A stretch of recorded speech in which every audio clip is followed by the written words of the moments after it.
Eu acho que os empresários têm que se espelhar nas empresas grandes em estruturas diferentes para pegar ali o que ele consegue adaptar e usar aquilo e entender como funciona e não se achar que é distante, tão distante, Não, não, que é não. impossível Não é chegar impossível.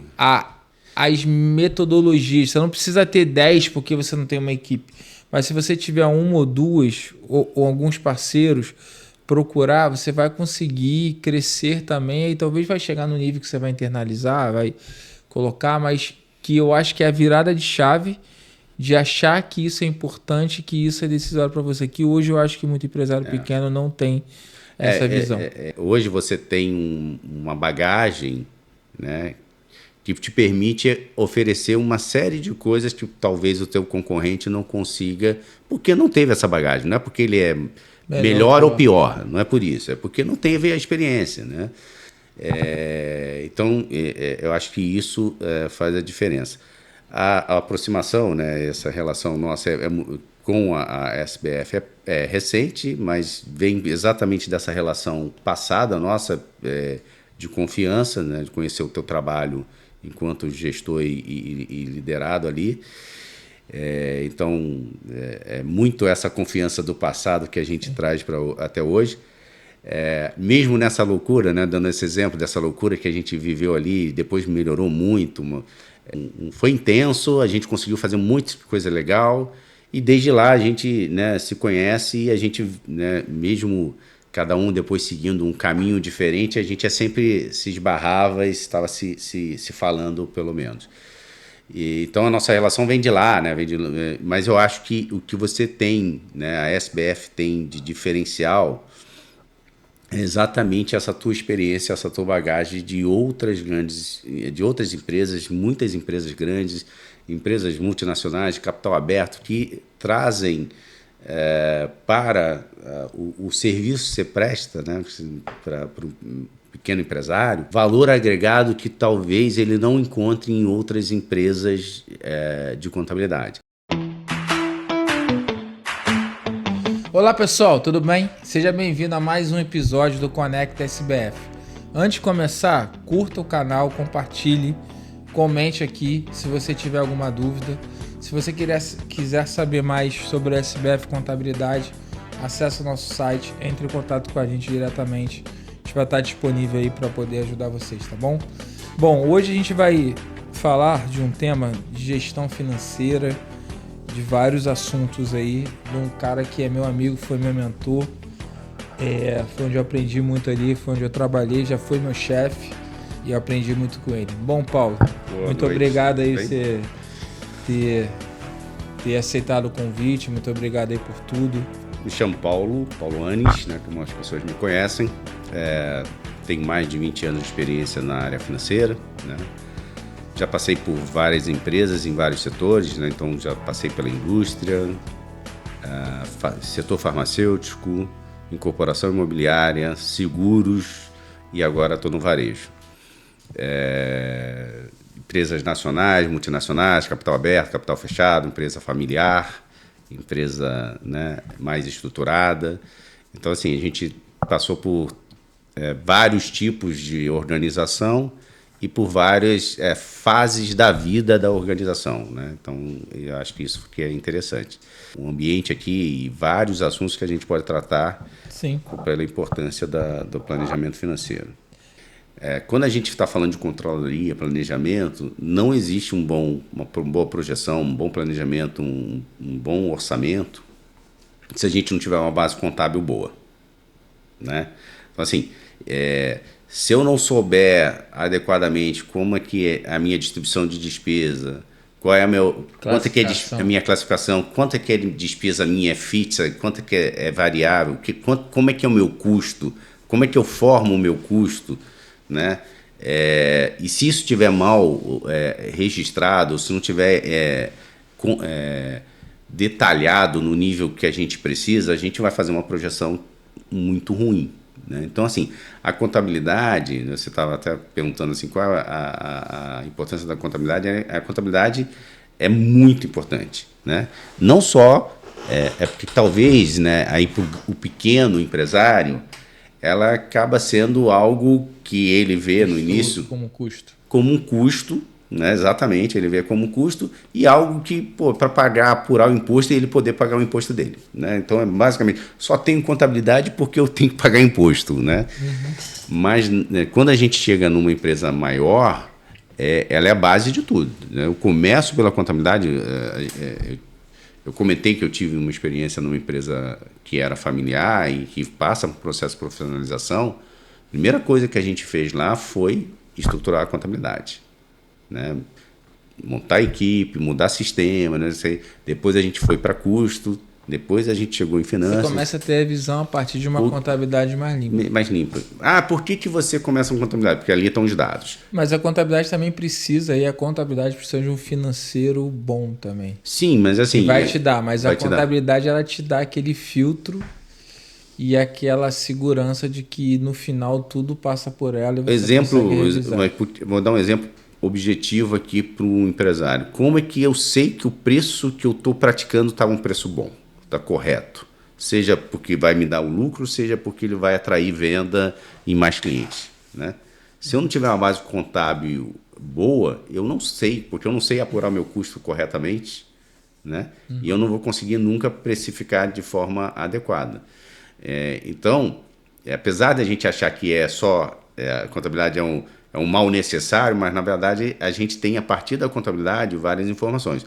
Porque eu começo pelos dados contábeis, depois com isso eu consigo entender a estrutura de custo de uma empresa, né, como um todo. Essa estrutura de custo vai permitir eu fazer price, fazer, né, toda a parte de gestão de custo de forma mais inteligente. E a partir disso é que você faz os outros movimentos, né? Por exemplos objetivos, né? Dar um exemplo para o pessoal um pouco mais antigo. Quando a gente tinha inflação muito alta, né? Você tem, e hoje ainda tem isso em alguns setores, você tem pré-alta, que a gente chama pré-alta de preços, não sei o quê, você tem ali um lucro inflacionário, né? Porque você compra com preço, vende com preço que foi reajustado, e aí naquele momento você faz um lucro extraordinário. Se eu não souber quanto que é meu lucro operacional e quanto é que é um lucro que a gente chama inflacionário por causa de reajuste de preço, eu posso achar que aquele caixa que sobrou naquele mês é real, quando na verdade ele foi um ponto fora da curva, né? Porque naquele mês eu tenho um reajuste. Por quê? Porque no próximo mês, ou durante aquele mês, eu já vou repor minha mercadoria por um preço maior. Sim. E o meu custo vai subir. Então eu não posso achar que aquela margem ou aquela caixa é algo que eu vou ter daqui para frente. E mais, né? Você tem que saber que se eu não sei também isso, qual é o meu risco? É eu olhar para isso e falar assim, eu estou com uma margem grande, pô, legal, eu vou baixar o preço para vender mais. Aí você baixa o preço para vender mais, só que quando você compra, você pode ter um problema que você baixou teu preço para um preço menor que o preço que você vai ter de reposição. Você corre o risco de ter, ou seja, você... Ou às vezes ao contrário. Se você também chegar e falar assim, cara, tem uma oportunidade, por exemplo, são linhas assim de gestão que eu até te falar o que eu uso muito, né? Às vezes você tem que usar o planejamento, às vezes a empresa, porque o planejamento funciona para todo tipo de empresa, para deixar bem claro. Exato. Para que tá boa, tá sobrando dinheiro, tá indo, cara, o que ela pode fazer? Se ela gerir legal, ela vai começar a trocar custos ruins e investir em coisas que vai gerar mais rentabilidade para ela. Então, por exemplo, eu tenho um custo lá desnecessário de um aluguel, de uma sala no tal lugar, e eu falei, cara, se eu reduzir isso aqui, eu vou ter 50 mil de economia, eu pego 50 mil e invisto em marketing digital, por exemplo. Ou então eu invisto em estoque. Mas quando você faz essa questão de margem, de indústria, você vai saber mais do que eu, porque eu trabalhei indiretamente, mas é uma gestão muito complexa, mas por tudo, eu entendo assim, que tudo é custo de oportunidade. Sim. Então, por exemplo, hoje um estoque é um valor contábil que está lá registrado de 1 milhão. E número é número. Aí desse 1 milhão vai ter tantos de material e tal, mas é um dinheiro que você tem disponível. E tem muita empresa que opta e fala assim, ao invés de ir no mercado pegar um capital, eu liquido meu estoque a zero e troco o produto por algo que seja com uma margem melhor. Pode acontecer. Então, assim, o que ele fala? Pô, esse telefone aqui eu compro, eu tô encalhado, mas eu tenho esse microfone aqui que ele tá me gerando uma venda, um relatório que tá me fazendo vender e eu tô sem zero estoque. Então, se eu tiver em estoque, eu consigo... Então, ele abre mão desse daqui, ou então esvazia isso aqui o máximo, deixa mínimo. Você está reforçando até o que a gente está falando, a importância da gente ter a contabilidade. A contabilidade. Porque o que acontece? Os números, né? O que você vai fazer é o seguinte, e aí isso serve para tudo. Né? Eu tenho uma rede de lojas e a minha decisão no planejamento, né, a gente fala muito de expansão, mas por outro lado, mesmo uma empresa que esteja bem, esse exemplo que você está dando, eu posso ter loja que faz todo sentido eu fechar a loja. Porque está estragando uma margem que podia Porque, ser na verdade, o meu lucro podia ser maior. Exatamente. Entendeu? Assim, e aí eu fecho aquela loja, e aí, pegando o teu gancho, ela tem um estoque, ela tem um maquinário, você pode usar isso em outra loja. Né? Ou expandir. Ou crescer uma loja, ou estoque, na verdade, você vai ficar um tempo sem ter que comprar, então aquilo ali vira capital de giro para aquela outra loja. Sim. Então, você tem que entender que essas ferramentas elas servem para uma série de decisões e o que ela traz muito esses insights. Né? Quanto mais você revisa, né, os teus números e acompanha teus números, você vai tendo, e você, empresário principalmente, né, que já tem um tino comercial, vai perceber que aquilo vai te dar muita informação para a sua tomada de decisão ser uma tomada de decisão mais acertada. Sim, né? Exatamente. Esse era o primeiro gancho que eu queria falar. E outro que a gente ouve muito, que você também trouxe, é que o caixa é rei, né? E a gente acaba negligenciando a DRE. E eu sou um cara de finanças, né? Então, assim, Então, eu ouço muito, né, o caixa é rei.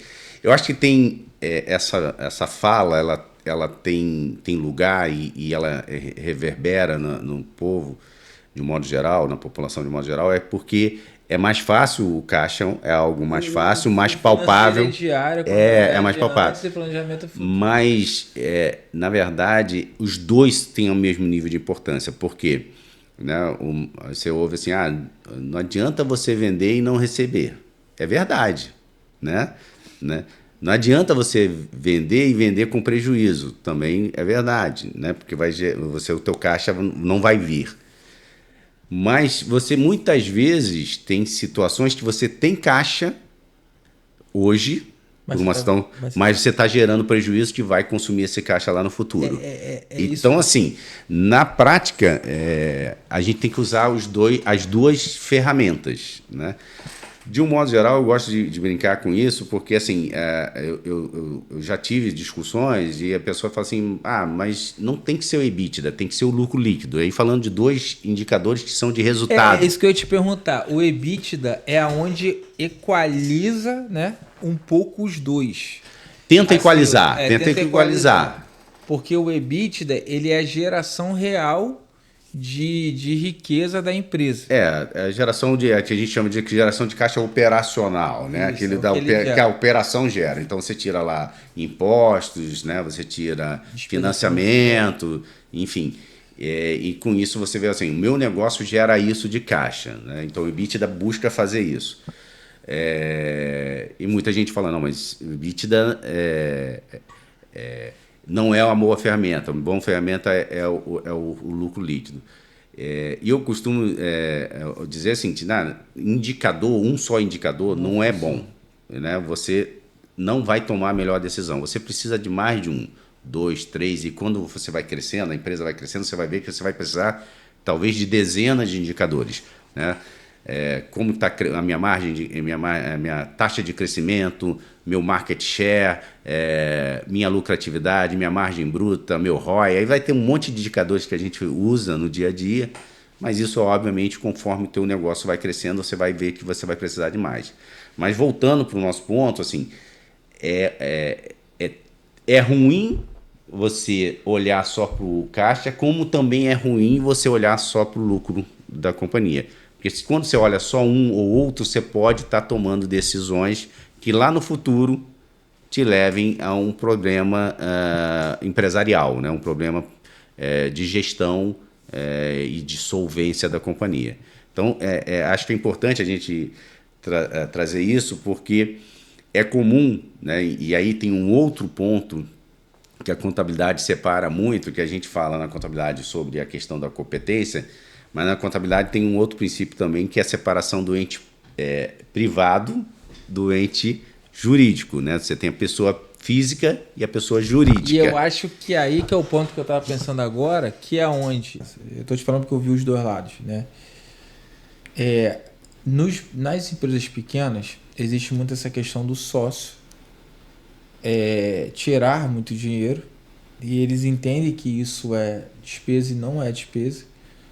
Então, a empresa, ele acha que dá prejuízo e não dá prejuízo, ela dá lucro. Uma coisa que a gente aprende, né, com finanças, lucro é lucro. Então, assim, se a empresa deu 10 mil reais de lucro, ela é uma empresa legal. Mas os meus R$1.000 é suficiente para mim? Aí é o custo de oportunidade. Você fala, não, eu não vou investir 1 milhão. A gente tem eu não sei se tu lembra, tinha um empreendimento lá onde a gente trabalhou na Brookfield, que a gente chegou, era 330 de receita, 330 milhões e 300 de custo. E até o bom exemplo, a gente tinha lá uma margem de backlog, lembra da margem de backlog? Uhum. A gente no IFRS há 2 anos atrás estava apontando, cara, a margem está ruim, vai estourar. Só que como era por POC... são metodologias diferentes. O BR Gap só sentiu o negócio 2 anos depois, a gente avisando no IFRS 2 anos antes. Isso é um bom exemplo para a gente entender que o planejamento, quando você coloca, aí é o custo de oportunidade.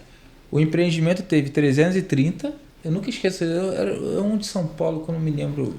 Provavelmente Pátio Malzone. 330 de receita de VGV e 300 de custo. Cara, peraí, cara, tu botou esse dinheiro para ter 1%, tu bota na aplicação muito maior, mas deu lucro, teoricamente, né? Tudo bem que ali a margem ainda teria outras coisas, então não deu lucro ali, mas tem situações em que dá lucro, mas você, não, pelo teu custo de oportunidade, não vale a pena. Então são vários análises que você tem que ser feito. Então, em tese, esse caso específico ele tem vários problemas. A gente sabe que teve várias situações, mas em tese, como é que a gente faz, ou deveria fazer nesses casos? Aí entra de novo o planejamento. Eu projeto aquele negócio, né? E projeto o resultado. Aí eu vou ver o seguinte, eu vou botar 100 mil nesse exemplo que você fez, né? Eu vou abrir um negócio meu que vai gerar 100 mil de faturamento, vou botar 100 mil meu de investimento, e todo mês eu vou ter R$1.000. Aí você vai ter que tomar uma decisão. Isso é suficiente ou não? Né? Ele vai dar lucro, vai dar R$1.000 lá. Aí outro conceito que você trouxe é o custo de oportunidade, que é fazer, eu vou abrir um negócio com um risco empresarial que é muito grande, porque empreender... Por mais que você projete sempre... E empreender é sempre um desafio, né? Então você tem uma coisa mais arriscada. Ou deixo isso aplicado e as taxas de hoje, por exemplo, você vai ganhar 15 mil, né, no ano ali. Então, o que é melhor, ganhar 1.000 ou ganhar os 15 mil, né, nesse exemplo? Então, nesse caso, você tomaria a decisão... Só que aí tem uma outra decisão que é a tua projeção. Então, vamos lá, só para a gente entender, várias coisas. Então, assim, eu acho que o empresário... na dificuldade que ele tem ali, se você fosse fazer, cara, só um que eu poderia ver, cara, é ver sua margem final. A margem é muito importante, você saber se você te sobra 10, 15, 20 ou 30%. Porque tem gente que acha, porque, por exemplo, quando o caixa tá ruim e a empresa está no prejuízo, tá tudo certo. Tá tudo certo, não. O cara ele mais entende, visual. Ele entende. Ele é mais visual. Ele entende. Mas tem casos, que a gente pode dar um exemplo aqui, eu queria até que você colocasse, que o caixa tá bom e a empresa dando prejuízo. E o prejuízo a gente trabalha em empresa e tem hora que a empresa projeta dar prejuízo mesmo. Porque ela está alavancando, por exemplo, o banco digital não cobra tarifa, mas ele ganha cliente. E aí a gente vai entrar num outro nível de situação. Mas o ponto é o seguinte, tecnicamente, o planejamento ele vai te dar a ferramenta e tem um gestor lá que ele vai tomar a decisão que é melhor para ele. Né? Melhor para ele não, melhor para a companhia. Uhum. Quando é uma empresa SA, ele tem um diretor, conselho e tal, então ele tem uma blindagem, o cara não consegue. Quando é familiar, é só ele e as decisões de comprar um carro elétrico ao invés de um carro menor. Eu já tive caso que o cara comprou um Compass top de linha para 4 sócios e a empresa ainda estava... Enfim, aí existem essas coisas, porque ele não tem uma blindagem. Mas o ponto é esse, que o planejamento, que é o que a gente está falando aqui, uma controladoria numa empresa grande, ela vai te dando ferramentas, sim, mas ela não toma a decisão por você. Não. Na verdade, todas as ferramentas e indicadores, eles são subsídios para melhor tomada de decisão, né? Mas está na cabeça do daquele dono. De quem decide. Está na cabeça de quem decide. E tem situações, vou pegar os 2 exemplos que você trouxe, né? Como é que é possível eu ter caixa, estou com mega caixa e estou dando prejuízo, né? Isso é possível em alguns cenários, mas o mais evidente deles é porque eu recebo antes, ou eu tenho um estoque muito baixo, eu vendo à vista e tenho um prazo para pagar. Então, assim, eu começo um negócio, abro um negócio, vou ter um caixa enorme e posso estar tendo prejuízo. O que vai acontecer no tempo? Se eu não fizer nada, né? Que eu quero dizer assim, não olhei para aquele dinheiro, vou deixar na empresa. Aqui eu já tenho uma separação do pessoa física e pessoa jurídica. Entendo que aquele dinheiro é da pessoa jurídica, não é para ser mexido, a não ser através de distribuição de dividendos de forma correta, que depois a gente pode até falar sobre isso. Então, hoje você tem aqueles 60 mil, mas no mês que vem você vai ver que aquele 60 cai para 50, no outro mês vai cair para 40, até que aquele prejuízo que desde o mês 1 você estava vendo, daqui a pouco aquele caixa desapareceu e você está tomando o dinheiro, né? Então, o conceito de caixa e competência, ele é confuso para as pessoas que não são de contabilidade, ele é confuso para o empresário menor, mais ainda, mas eles são importantes serem olhados em conjunto, né? Um não funciona assim. Sem o outro. Como também não adianta, né, a gente falar, ter belos números, ter resultado, mas também não ter o caixa, né? O que quer dizer isso? Olha, uma venda ruim. Eu vendo com margem, ou seja, eu zero lucro, mas eu vendo para uma pessoa que é mal pagadora. Então você vai ter uma venda, né? Mas e onde que isso aparece na contabilidade? Vai aparecer, só que nesse caso, aparece primeiro no caixa. Sim. Ele aparece primeiro no caixa, por quê? Porque ele deixa de te pagar. Eu estava prevendo receber em 30 dias, não recebi, vai afetar o meu caixa. Depois de um tempo que você tem, aí tem as regras contábeis, mas depois de um tempo que você tenta cobrar e não receber, isso vira um PDD, que a gente chama uma perda, né, de devedores e duvidosos. E aí ele afeta o lucro daquele período. Então, assim, as duas coisas se conversam, né? O resultado, a margem, o resultado e o caixa, eles são co-irmãos, né, nesse sentido. Não existe um sem o outro. Não existe um sem o outro. Para tomar de decisão, não existe um sem o outro. Mas aí que é o ponto. O empresário pequeno não faz nenhum dos dois, às vezes. Com certeza. Por quê? Porque ele está focado na operação, porque... Na verdade, assim, ele nem projeta o caixa que você está dizendo, assim, ele não faz uma projeção de fluxo de caixa, né? Que é uma outra ferramenta. Quer dizer, eu vou... Ainda tem isso. A gente está falando muito de projeção de orçamento, etc. Mas a partir dali você também projeta o fluxo de caixa, ou seja, quanto que eu tenho a receber, quanto que eu tenho a pagar e aberto isso por uma série de coisas. E o fluxo de caixa também permite você fazer a gestão do caixa, né? Então, assim, eu tenho uma visão de médio e longo prazo e eu consigo ver lá o seguinte, olha, eu vou ter uma necessidade de caixa adicional no dia tal. No mês tal. No dia tal. Essa necessidade pode ser me levar desde já a renegociar prazo com o fornecedor. Eu sei que naquele dia está caindo muito fornecedor, tem que pagar, eu vou pagar lá uns 100 mil reais de fornecedor. Eu já entro e negocio. E isso é muito importante, porque eu já tomei... O que acontece? Eu nunca fiquei devendo fornecedor de nada, né? Então, às vezes, eu tomo... Depois a gente pode até entrar no capital de terceiro, que é o que a gente queria falar. Eu acho que todo empresário, empresa grande, toma capital de terceiro. Hoje está muito cara, mas é a metodologia mais tranquila de ser feita em alguns casos. Depois disso até queria que você fizesse aquele cálculo de que, pô, se eu tô para entender o porquê, mas a gente vai falar. Não. Mas o ponto é o seguinte, por essa falta de algumas coisas, o que acontece? Eu já tomei ele no início, peguei um empréstimo e fui liquidando várias coisas. E que chegou 3, 4 meses, eu falei, caraca, eu tive que pegar nos juros maior do que eu liquidei. Eu falei, cara, que besteira. Tem algumas Porque o que acontece? Eu faço sempre do DRE. Então, por exemplo, eu sempre trabalho dos próximos 12 meses. Então, cara, eu vou contratar alguém, vou contratar com salário tal, eu vou tirar daqui, eu vou contratar uma ferramenta, tá tudo ali. Só que o caixa, eu acabo não fazendo desse motivo, eu falo assim, cara... E o deslocamento de casa às vezes é real, porque assim, tem coisas que você não tem controle. A inadimplência você não tem controle. O país, a taxa de juros você não tem controle. E isso afeta o teu negócio, de fato. Então você tem, assim, objetivamente, você tem que usar as duas ferramentas. E mais do que olhar o dia de hoje, é olhar para frente. Então, projetar fluxo de caixa, projetar DRE. E assim, né?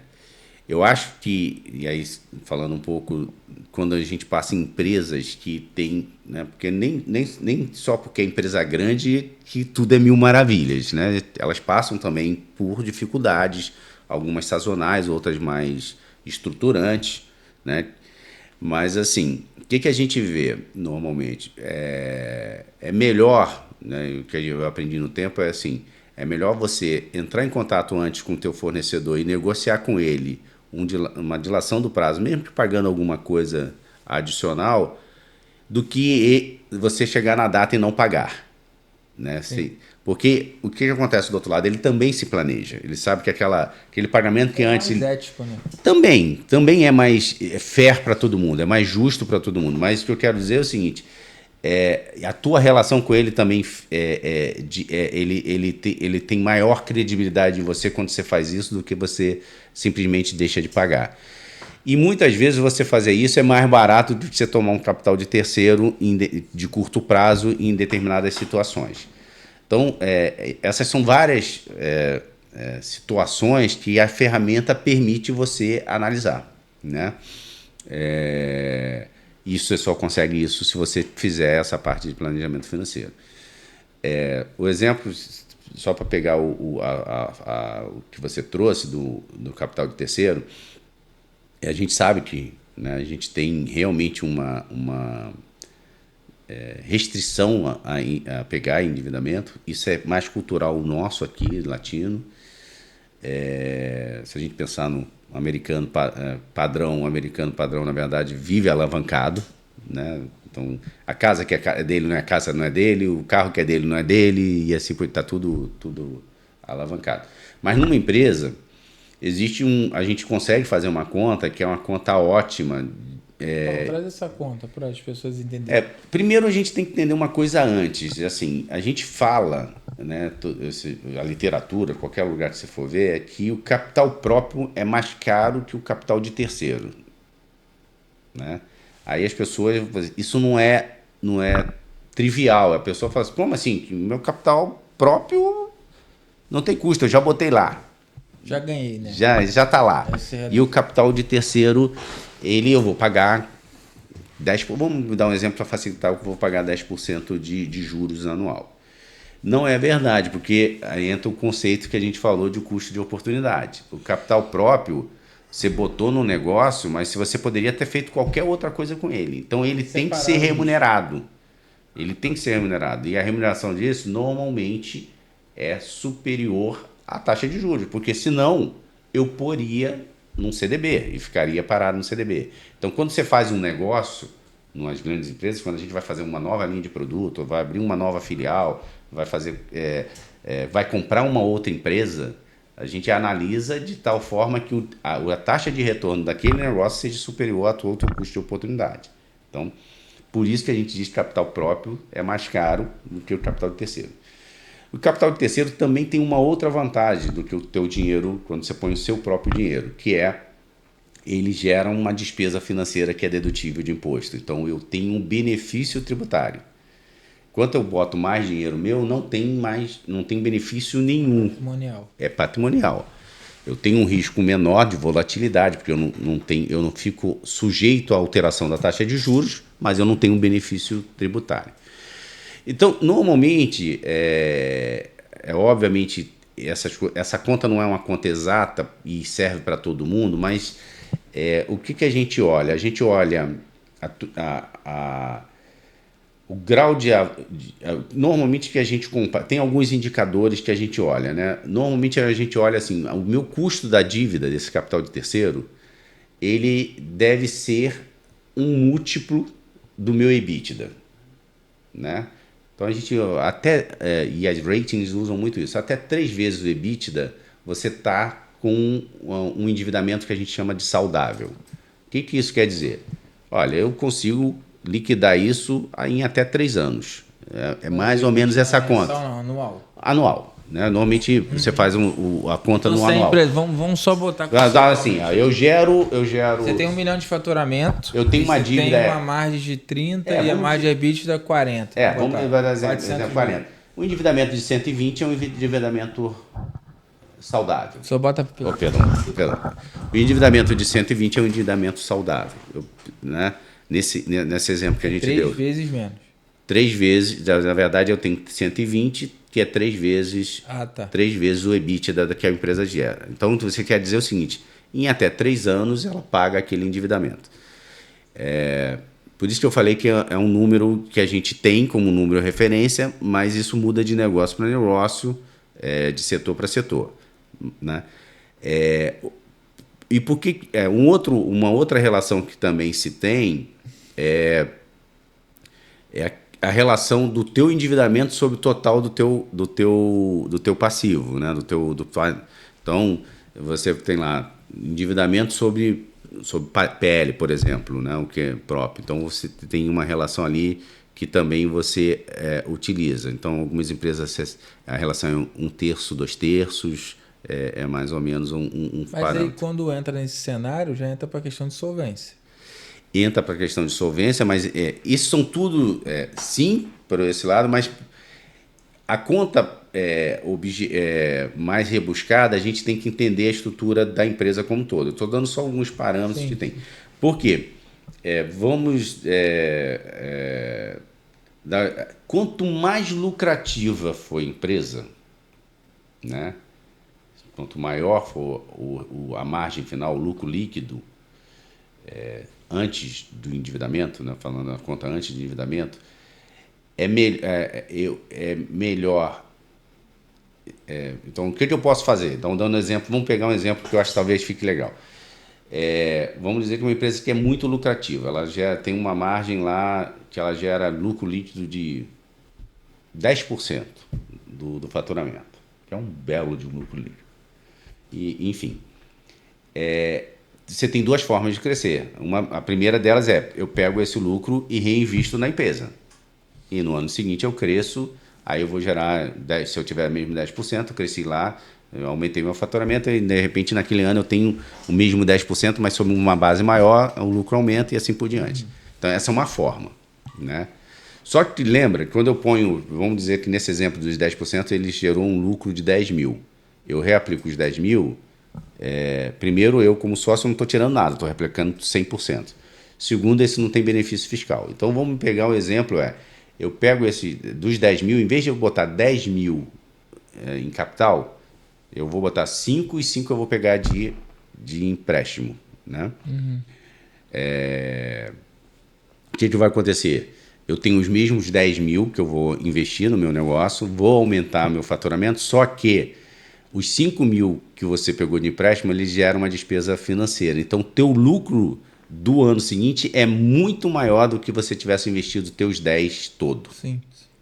Se você faz isso recorrente, a não longo prazo, você vai ver que o teu lucro com capital de terceiro vai ser bem maior do que o lucro Além próprio. da questão da capacidade Além de permitir, alavancagem. e além de permitir de forma saudável, com uma política de distribuição, o sócio tirar parte do lucro do resultado todo ano. Sim. Né? Ou seja, nesse exemplo dos 10 mil, 5 mil eu distribuo e 5 mil eu reinvisto. 5 mil eu distribuo e 5 mil eu reinvisto. No ano seguinte não vai ser 10 mil. No ano seguinte, se a gente fizer isso, muito provavelmente, se a gente tiver uma taxa de crescimento, só para a gente exercitar, eu tive uma taxa de crescimento de 10% e digamos que a minha estrutura de custo, eu não fiz nada, ela se manteve percentualmente igual. Então, na verdade, aquele 10 mil viraria 11. Né? Então, no ano seguinte, eu tenho 5.500, só que não vai virar 11. 11 é porque eu cresci 10. Né? Lembra que eu tenho uma despesa financeira que vai reduzir o imposto, né, a pagar. Então, vai bater 34%. Vai bater 34% disso. Então, eu tenho um ganho aí. Então, eu vou ter, muito provavelmente... Isso funciona também para imóvel e aluguel, né? Para empresa, aluguel Sim. de veículo. Sim. É esse conceito porque vai dentro da despesa e não patrimonial. Ou seja, parte daquela despesa financeira, quem paga é o governo. Né? 34% daquela tua despesa financeira, na verdade, não é sua. Então, obviamente, a gente sempre tem que tomar cuidado com cenários extremos. Né? Se eu estou muito endividado ou se meu negócio gera uma lucratividade muito baixa, sim, você tem um risco, né? Porque aí você vai estar com o que começa. E aí a projeção vai te mostrar também isso. Você não vai ver o teu endividamento diminuir. No médio prazo, você projeta 1 ano, 2 anos, 3 anos, você vai ver que meu endividamento está aumentando ano após ano. Por quê? O que eu tenho de despesa, e aí que a gente sabe exatamente qual é o break-even, como a gente chama, o ponto de equilíbrio do endividamento. Né? Porque eu projeto para um período maior e vou dizer o seguinte, olha, até esse patamar aqui, o endividamento ele me gera benefício tributário e eu continuo reduzindo meu endividamento no médio e longo prazo.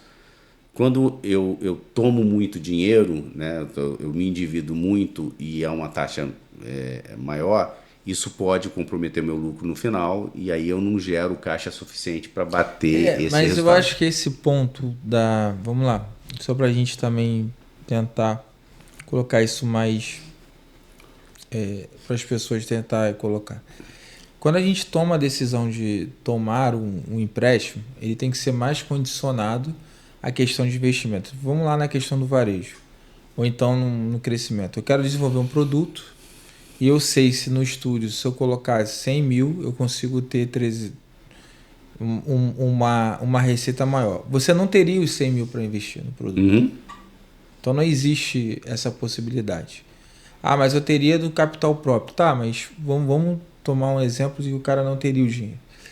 Então ele está deixando de ter um faturamento, sei lá, de uma margem de 30% ali, ele está deixando de ter um faturamento de 160 mil, vamos supor, para, teoricamente, investir aquilo ali. E a gente fala, mais fácil para a gente ver isso é o varejo, por exemplo. Então, se você tem um produto legal e que você sabe que se você investir 200 mil, você vai te trazer uma lucratividade, e essa lucratividade é menor do que os juros que você vai pagar, você está pagando essa questão do... Você está se alavancando. Então, isso que a gente fala de alavancar. Eu estou me alavancando.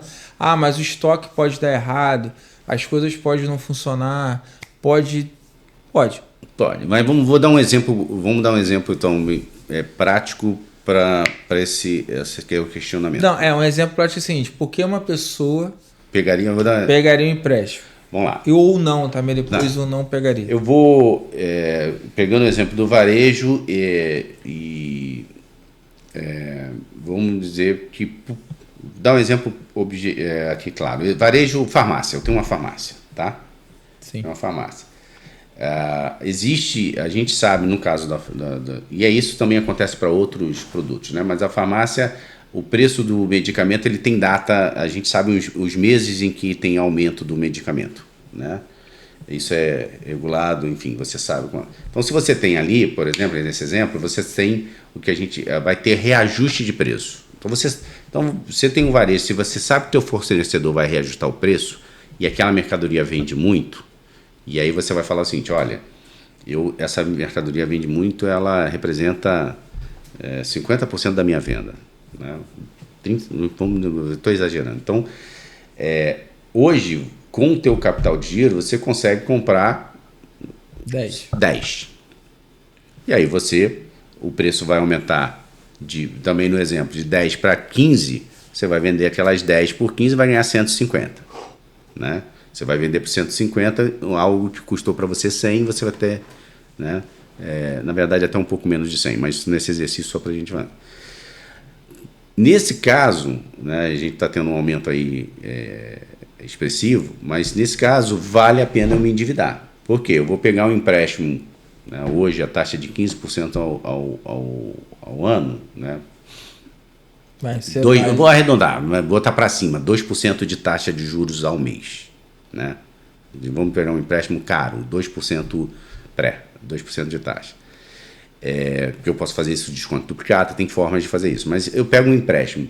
Se o meu reajuste é maior do que eu vou pegar de taxa de empréstimo, então eu vou lá e pego 300 reais nesse exemplo nosso. E em vez de ter só 100 para vender, eu tenho 400. Sim. E aí eu vendo. Mas eu não consigo vender isso num mês só. Não importa. Mas você vai vender mais num mês, mais no segundo mês. Provavelmente aquilo que você comprou, que era nos outros meses, você também não vai precisar comprar, então você vai ter economia nos outros meses. E você vai vender com preço maior, você vai fazer mais lucro do que aquilo que você vai pagar de juros. Essa é a conta. É porque nesse caso você ia ter uma redução de margem, então assim, você talvez não conseguiria repassar aquilo tudo. Não, nem necessariamente redução, mas eu ia ganhar, meu ganho está limitado. Está limitado ao quê? Ao que eu tenho de capital próprio. Ou seja, se eu hoje, na empresa, eu tenho no meu caixa, nesse exemplo, 100 reais, eu só vou conseguir comprar 100 reais. 100 reais. E eu sei que aquele produto vai aumentar em 50%. Se eu tiver 300, eu vou comprar 400. Entendeu? Se eu tivesse 300, eu não teria. Eu não tenho. Eu não tenho os 300. Eu poderia comprar 300, poderia comprar 400, mas eu não tenho. Então, nesse caso, sim, você pega um empréstimo, paga os juros, mas o que você vai ganhar é muito superior, sim, àquilo que você tomou. Então, esse é um exemplo objetivo que você vale a pena. E a gente está falando de um empréstimo nem para investimento. Esse caso é um empréstimo para capital de giro. Mas mesmo assim vale a pena. Você tinha trazido um maior ainda, que é para investimento em negócio. Mas a lógica funciona da mesma forma. O que é ruim é quando é para pagar a dívida, né? Ou se você conseguir... Na verdade, exatamente. Na verdade, nem para pagar a dívida a gente pode dizer que é ruim, porque a gente tem no processo de saneamento financeiro... Mas tem coisas que você não consegue... Vamos lá, é até um ponto que às vezes você está pegando empréstimo para sustentar, né, teoricamente a operação, às vezes nem sempre você pega um empréstimo bom, às vezes você pega o melhor para equalizar o fluxo. Aí é um empréstimo ruim, que você está pegando a taxa ruim para equalizar aquele fluxo. Eu vou voltar um pouquinho, né? Se o negócio, lembra no nosso início da nossa conversa, se o negócio está dando prejuízo, qualquer empréstimo vai ser ruim, né? Se eu tenho certeza que a empresa é lucrativa e está dando lucro, e você está passando por um momento de necessidade de caixa, ou de endividamento, você tem endividamento ali, o que a gente costuma dizer você pode melhorar seu endividamento. Então, trocar uma dívida mais cara por uma dívida mais barata, né?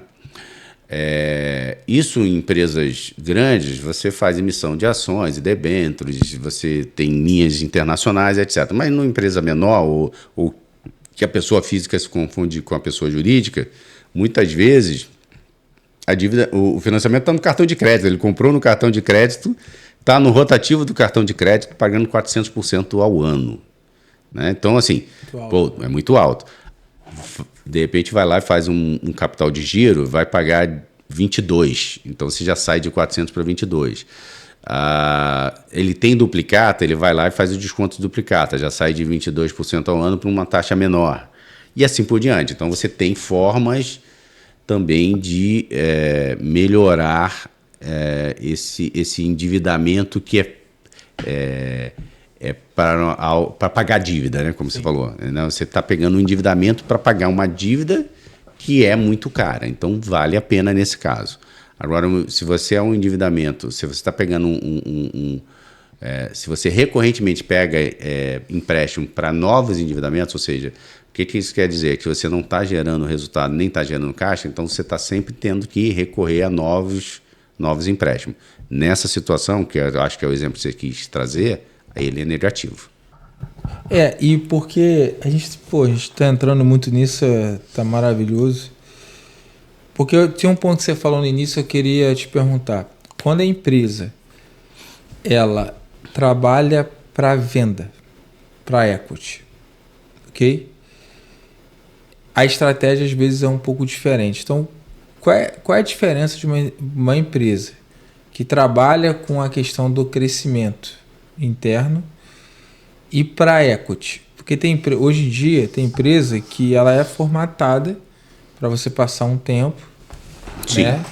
E você vender ela, ou então ela se incorporar. Existem empresas, principalmente na área de tecnologia, elas já são meio que criadas, né? E empresas grandes compram as empresas menores porque tem um custo de desenvolvimento alto, tem todo um cenário diferente, em que eles veem, vou pegar um sisteminha que conecta com o meu, eu pago esse cara aqui e trago isso para a equity. Num cenário que a gente está falando, em que as empresas elas trabalham com... Porque é bom para todo mundo entender aqui, né?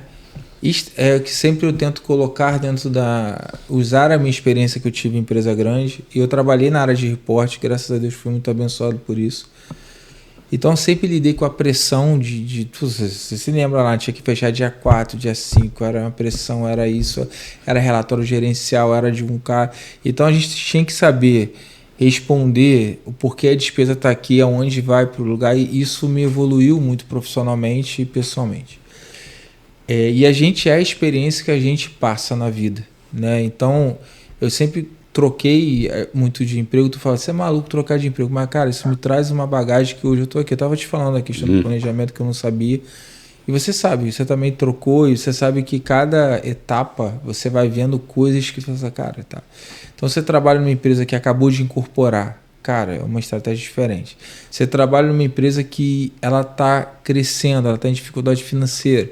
Eu já trabalhei em empresa que era redondinha, era aquele lucro ali, era aquela despesa, não podia fugir nem nada, mas era uma empresa maravilhosa, assim, de você quiser aposentar, trabalha ali, entendeu?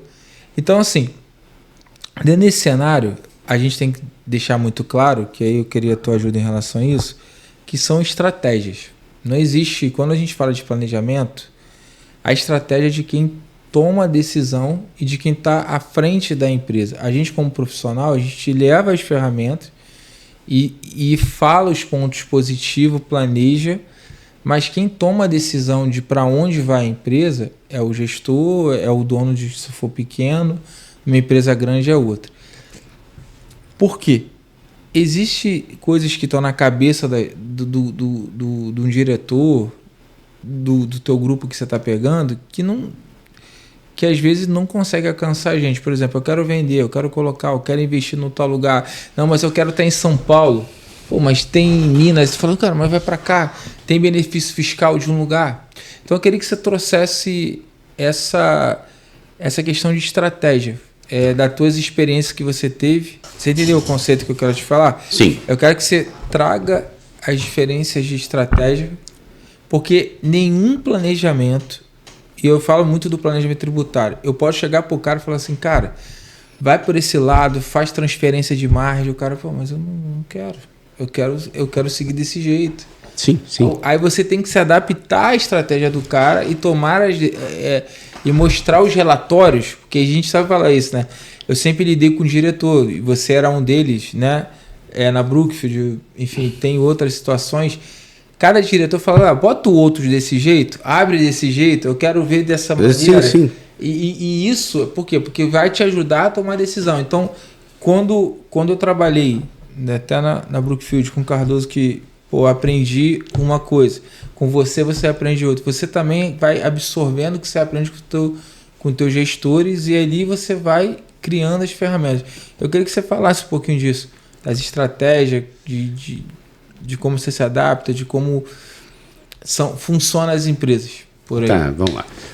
Deixa eu ver se eu consigo responder, que é bastante complexo. Mas assim, objetivo, voltando num ponto assim, a gente, numa empresa grande, né, o trabalho que a gente tem é um trabalho de assessoramento, né? A gente tenta, obviamente, conhecendo a empresa, conhecendo a liderança, como você diz, porque cada um, o mindset, né, a forma de pensar é diferente. Então, assim, às vezes a mesma informação você tem que apresentar de forma diferente para um e para o outro. Na mesma empresa, às vezes você está falando para o diretor de uma forma, você está falando para o conselho é outra forma, e assim por diante. Então, por quê? Porque as pessoas são diferentes, pensam de forma diferente. Mas a gente, basicamente, a gente assessora um processo decisório. Quanto melhor a gente tiver informação, melhor a gente espera que melhor seja a decisão. Agora, essa decisão, ela não é a ciência exata, não é ou isso ou aquilo, né? Porque existem outros inputs, outras entradas para esse processo decisório. A principal delas, né, mas tem outros, né, mas talvez a principal delas seja a estratégia da companhia. E aí que você falou, nem sempre, como a gente comentou, a gente assessora, nem sempre a gente tem todas as informações.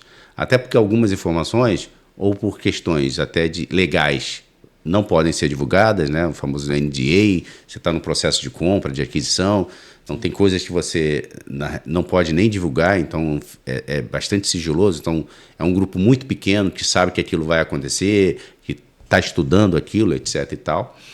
Então, isso pode mudar muito fortemente a decisão. Então, por exemplo, né, a gente comentou, as empresas de tecnologia, né, o exemplo que você trouxe ali, né, é muito comum as empresas de tecnologia trabalharem com prejuízos durante anos seguidos, né? Mas por quê? Porque tem uma estratégia por trás de crescimento rápido, né, muito crescimento, e para que depois ela tenha um tamanho X, né? Porque também a lógica de tecnologia é um pouco diferente da lógica do varejo, da indústria, né? Porque você tem muito a lógica ali de usuário, o valor dela é um pouco diferente, né? Além do serviço ou do software que ela tem... É de você juntar... Por exemplo, o banco digital não cobra tarifa. Por quê? Porque ele quer ter usuários para ter... Então, a quantidade de clientes que ele vale pela quantidade de clientes que ele tem no banco, né? Esse exemplo do banco digital. Depois disso, quando ele atinge um determinado número de clientes, que ele começa a ser competitivo, aí ele começa a te oferecer outras coisas e ali tem alguma remuneração e aí ele passa a gerar lucro. Então, a gente tem um principal sucesso de banco digital, que é a Nubank, durante anos fez prejuízo. Hoje em dia já é uma empresa capital aberto aqui no Brasil, nos Estados Unidos, e já dá lucro. Então, mas é isso, é uma estratégia de crescimento acelerado e ela que define, né? Se a gente fosse olhar só para o planejamento e para a DRE e falar assim, cara, isso vai quebrar, isso aqui isso não dá certo. Então tem uma estratégia por trás, obviamente. Essa estratégia tem que ser suportada por um capital, ou seja, você tem que ter, né, você ter prejuízo durante muito tempo, né, não é sustentável, a não ser que você tenha uma linha de capital forte. Então, normalmente, esses modelos de negócio são mais alavancados, tem lá venture capital, você tem empréstimos, você tem outras linhas ali que permitem que ela continue crescendo sem dando prejuízo, sem dar lucro, e aí em determinado momento você faz o shift, você faz a mudança e a partir dali você abre teu capital, liquida aquele endividamento, etc. Tal. Mas esse é um exemplo extremo de estratégia. Mas a estratégia que eu estou falando também é a seguinte, por exemplo, você chega numa reunião de diretoria, que eu já participei algumas, e você tem que olhar o perfil da pessoa, você fala, vou cortar, por exemplo, pessoas. Aí o cara, não, mas eu não quero cortar pessoas porque eu sei que lá na frente eu estou investindo, eu preciso de um cara de colocar. Então, a estratégia, ela é muito... E muitas vezes é o que você falou, o cara não pode te falar. Lógico, é por isso que eu Ele falo, não pode falar. Aí tu fala, cara, esse cara é maluco. Não tem sentido. Esse cara é maluco, não tem sentido. Vou rasgar minha técnica. Aí tu fala assim, cara, não o tem que sentido. eu tô fazendo aqui? Mas é porque você não tem todas as informações. E ele tem. Ele tem. Né? Ou às vezes ele tá errado mesmo. Pode acontecer. Pode acontecer. Mas assim, de um modo geral, a estratégia, por isso que eu falei, não é só não é uma ciência exata, não é matemática. Aquilo ali, a matemática existe, a projeção são feitas da melhor acuracidade possível, mas a estratégia, muitas vezes, né, tem uma coisa que a gente negligencia, mas principalmente para o empresariado que está iniciando, faz muita diferença, que é a questão do feeling. Muitas vezes você tem gestor que fala assim, cara, não vou por aí. E aí você fala, pô, mas por que não vai? Não vou por aí, porque e o feeling, né, ele não é ruim, ele vem de experiências, né, aí pegando teu gancho, vem de experiências passadas. O cara já passou por aquilo ali e já tentou aquilo ali e aquilo não deu certo. Então isso às vezes traz um trigger para ele, que ele fazendo isso aqui não vai. Então tem vários outros fatores que influenciam no processo decisório. Eu acho que tu não acha que o medo também, a insegurança, a gente tem várias coisas, porque, conflito exemplo, de interesse. Porque, por exemplo, vou te dar um exemplo aqui de uma coisa. E é isso que o empresário às vezes sofre, tá? Você que está assistindo sofre muito isso. Que é a insegurança. O cara que quebrou uma vez, ou então deu um investimento errado, e ele ainda está pedalando, porque você errar 6 meses, tu paga 3 anos, às vezes a conta. E por aí. A conta é mais ou menos essa mesmo. Um ano ruim, você paga quase 5 anos daquele ano ruim. E o cara fica muito inseguro. Eu vou te dar um exemplo aqui meu. Quando eu vim pra cá, aqui a gente tá na Ayrton Senna, um ponto bom pra caramba. Eu comprei a sala e a loja aqui num preço bem acessível. E eu falei, cara, aqui dá um co-work. Eu cheguei a fazer um projeto de co-work. Eu falei, cara, não tenho dinheiro, não vou botar o dinheiro que eu consegui aqui na captação nisso aqui, porque... Aí todo mundo falando tua vez, mas não. Eu falei, cara, beleza. Sabe quem veio aqui pro lado? A Regus. Então, às vezes, a pessoa tem a visão e tu fala assim, cara, se a Regus tá aqui, que é a maior, veio para esse do outro ali, no link. Então, a tua visão é boa. Entendeu? Então, quando você tem uma controladoria, você tem uma equipe, ele vai te dar ferramentas e fala, não, cara, vamos fazer uma viabilidade aqui. Sim. Pô, mas se eu conseguir tanto dinheiro, às vezes o cara, pô, eu vou captar esse dinheiro, vamos fazer isso aqui, e dá aquela alavanca, dá aquela parte técnica que às vezes você precisa para tomar a decisão. Eu fiz a viabilidade e tal, eu descobri que eu comprei uma loja menor do que eu deveria para o co-work. Eu falei, cara, agora eu vou ficar aqui mesmo, eu não vou fazer, porque o co-work teoricamente precisa de 50, 100. Porque quando eu comprei eu não pensei no co-work, eu pensei no meu escritório. Então, assim, acontece. Mas, assim, e essas viradas de chave, você já viu várias coisas, assim, a gente pode estar com prejuízo.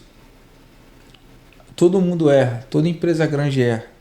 Toda empresa grande já passa por muita coisa. A gente passou numa que o cara lá de fora foi bancando a operação até o final.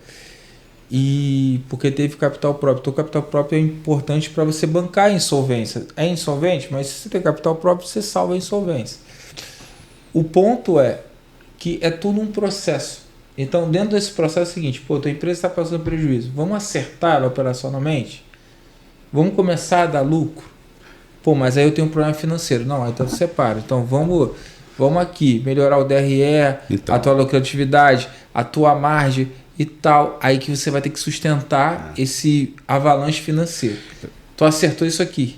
Aí nunca acertou isso aqui, o cara, não, agora eu posso botar o dinheiro e sanar isso aqui. Aí você consegue salvar, porque a gente acha que a empresa também, cara, acabou. Vou dar um exemplo, vou dar um exemplo assim. Eu passei por uma empresa e que a gente brincava que a gente vendia almoço para comprar janta, né? E assim, foi onde mais aprendi num curto espaço de tempo. A gente aprende muito, né? Aprendi muito num curto espaço de tempo. E aí, só para chegar no teu ponto, a gente, e eu, logo no início da minha vida profissional, então, assim, foi muito bom também porque eu participei de vários processos que talvez numa empresa justinha, não sei o quê, você não participaria, né? Tu tá numa reunião, vem cá, aí tu tá aqui no final, tu já tá falando de outra coisa, que eu tô fazendo então, por aqui? exemplo, né, logo que a gente entrou, um pouco, 6 meses de empresa, participei de um follow-on, né, naquela época, né? Então, que era um follow-on que era equivalente a 1/3 do valor da empresa, 1/3 do faturamento anual da empresa, 20 milhões de reais naquela época, isso bem lá atrás.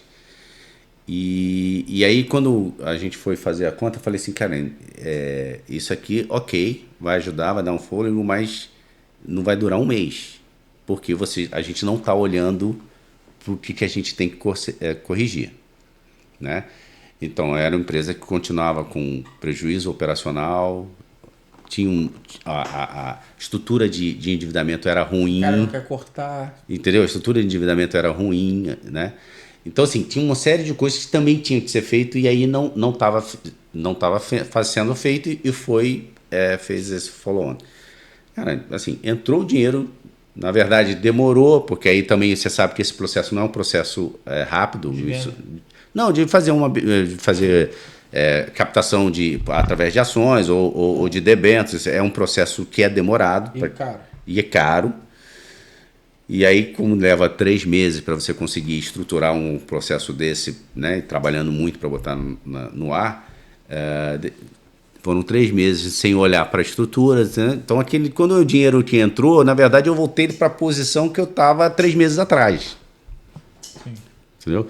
Os 20 milhões entraram, brincadeira que eu fazia, que parecia água batendo numa frigideira quente, porque bateu e evaporou. Então, assim,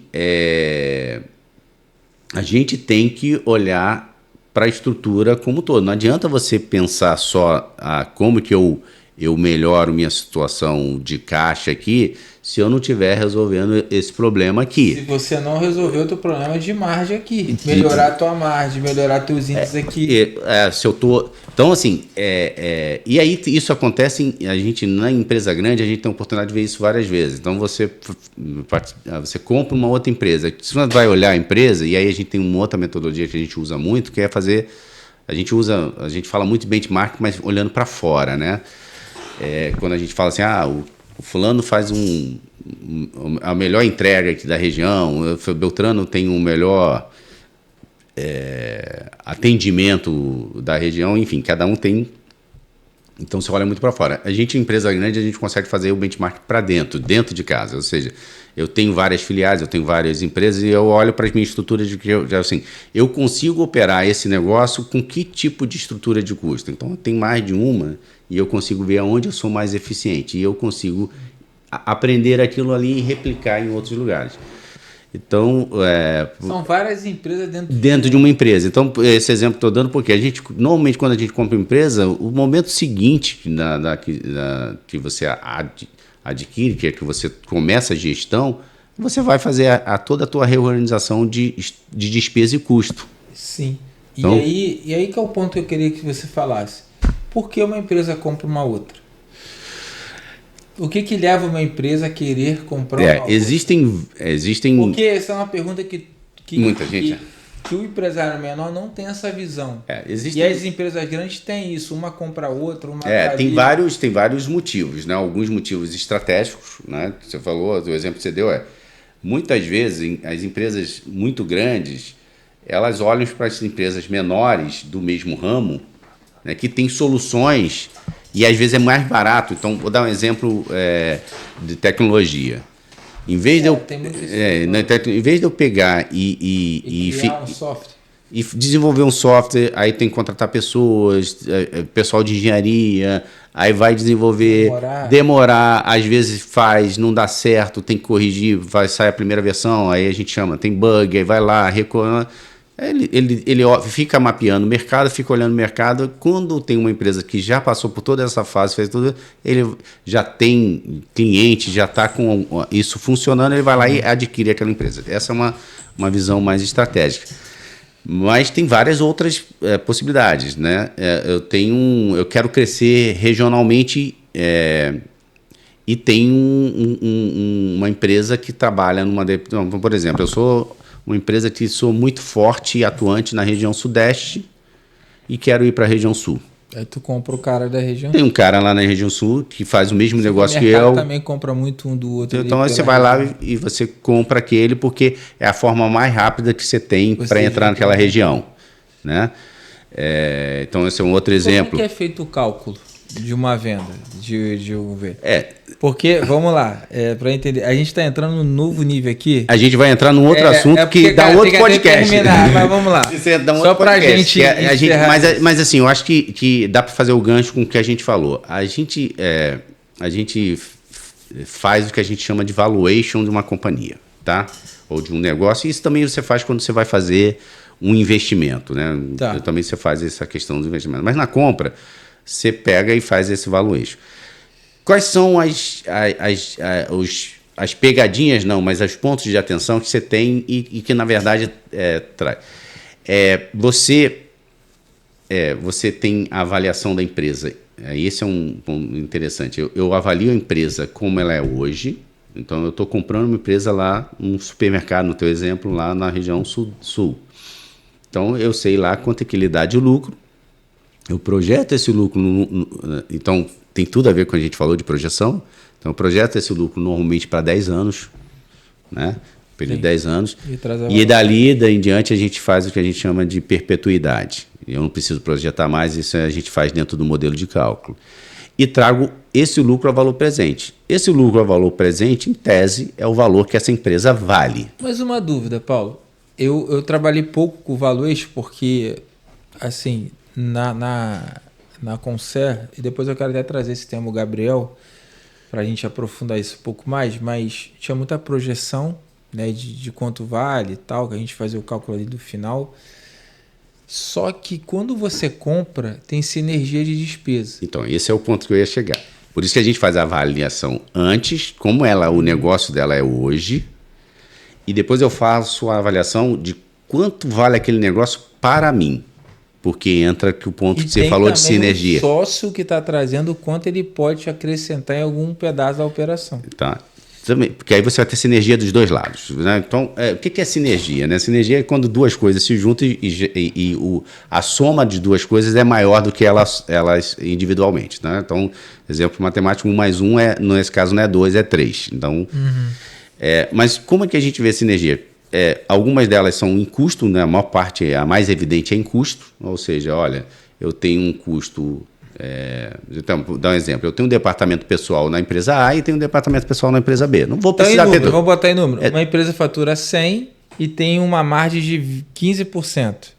Aí tu fala assim, cara, então ela só fatura 15. Mas quando você pegar os 85 mil que está lá no custo, você vai entender, cara, mas aqui tem um software que eu também pago. Eu não vou precisar gastar. Tem dois softwares que... Tem o departamento pessoal que eu vou colocar para dentro. Pô, então se eu trazer isso para cá...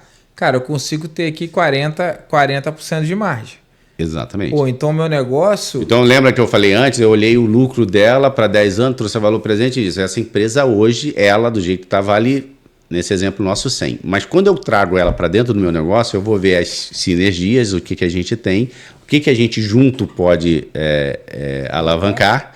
Então, o custo é o mais evidente, fica mais fácil para o nosso público entender. Então, eu vejo lá, eu tenho um software, ela também tem o mesmo software, o software é parecido, para o mesmo objetivo. Colocar, então, assim, se eu tenho 2 softwares de contabilidade, eu fico com um só. Se eu tenho 2 softwares para faturamento, eu fico com um só. Eu não preciso pagar 2 licenças. Se eu tenho 2 departamentos pessoal, eu fico não com 2, mas... você vai ter a junção dos 2 e muito provavelmente você não vai precisar do dobro. Você vai precisar de uma vez e meia, né? Porque assim, lógico que a empresa que... Você ganha sinergia nisso, você vai pegar o melhor de um com o melhor de outro.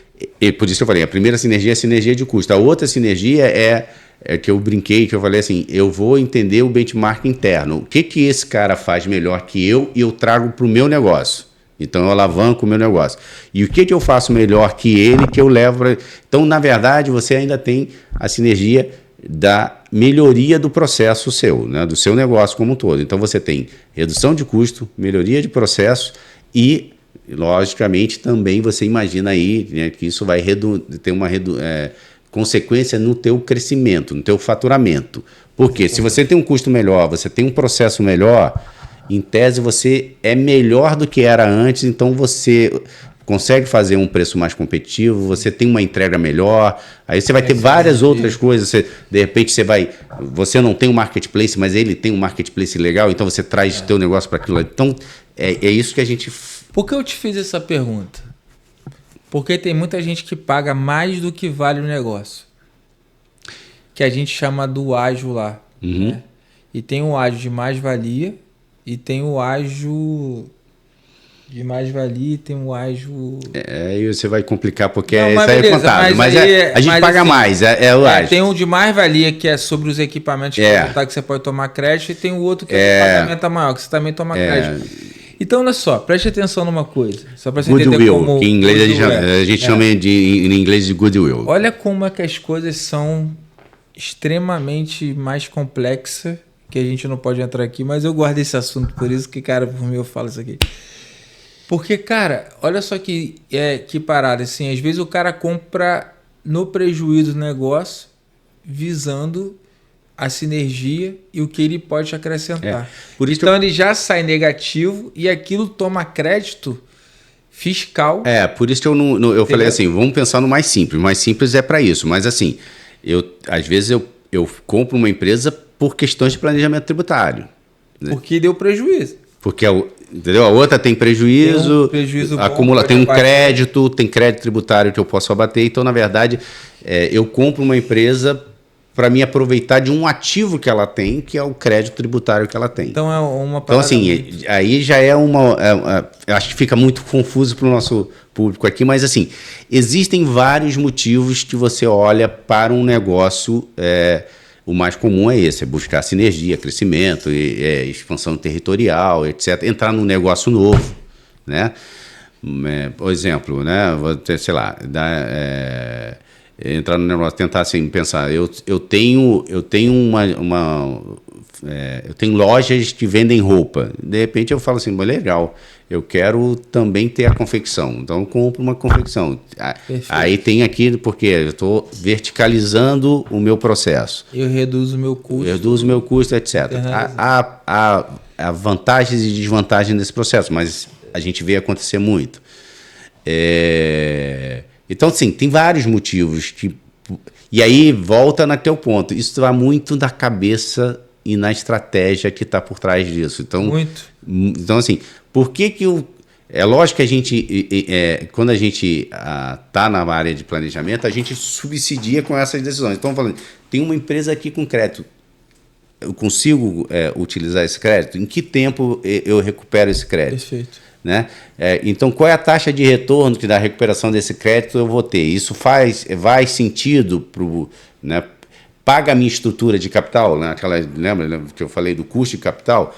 Paga meu custo de capital. Então, eu compro essa empresa, né, para usar esse crédito. É muito... A gente tem que caminhar para o final, cara, tá um papo. Vamos fazer outro, cara. Cara, e o pior é que a gente só entrou num dos aqui que a gente falou, mas tá tudo certo. Tá certo. Nem voltei aqui, mas assim... Mas o ponto é o seguinte...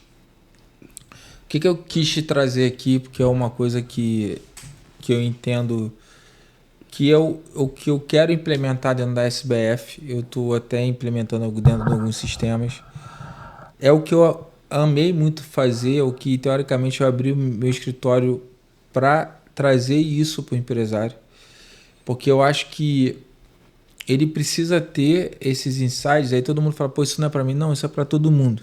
É claro que a gente falou aqui de um alto nível de empresa, mas no final da linha, de uma forma bem simples, é você planejar a tua receita e custo. Você pode botar na tua planilha, colocar lá as suas despesas de uma forma simples, ver lá quanto é que, se você tiver o teu lucro, quanto é que você vai pagar de imposto. Aí tem a SBF, tem o consultor que vai te falar, cara, qual é a tua margem e tal. A gente te auxilia. Então, assim, tem uma saída que às vezes não precisa ser tão complexa. Cara, sim. E que você pode ter uma visibilidade. E aí você vai entender que você precisa de um sistema financeiro, você vai entender que você precisa... Você quer começar? Implementa o financeiro da tua empresa com a contabilidade, que as duas consigam te melhorar. Porque, por exemplo, para a gente que é pequena, é muito difícil. A contabilidade inverte. A gente trabalha numa situação que eu sempre fui de contabilidade, então sempre fui valorizado, meu salário foi maior.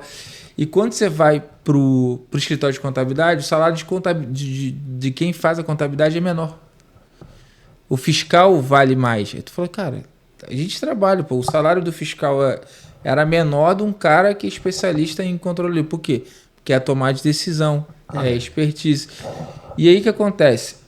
Nas empresas menores, ela tem que começar a entender, e eu acho que a reforma vai alavancar isso, que vai dar uma resetada, e muita gente que é mal profissional, que existe em qualquer área, não vai...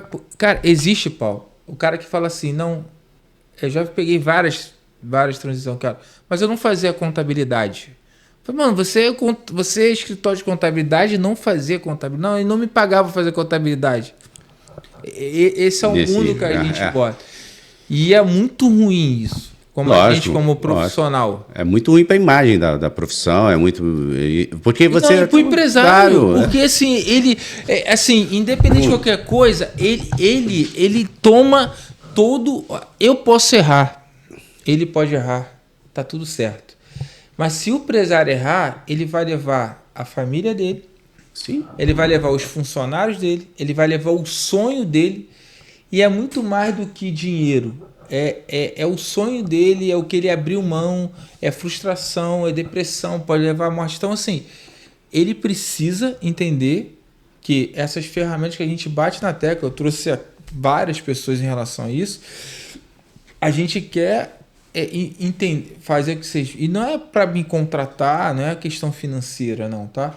É questão, assim, de... Cara, é uma missão que eu tenho, que eu trabalhei no outro, falei, não, cara, e minha missão era essa, de falar assim, não, cara, eu quero levar isso aqui que eu vivo para as empresas menores. Tá.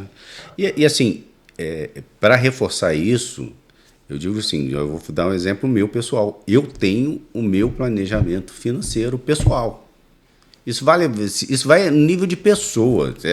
Então você consegue se planejar, né, para a tua aposentadoria, para a compra do teu... Você vai em alguma concessionária, qual o carro que você pode comprar?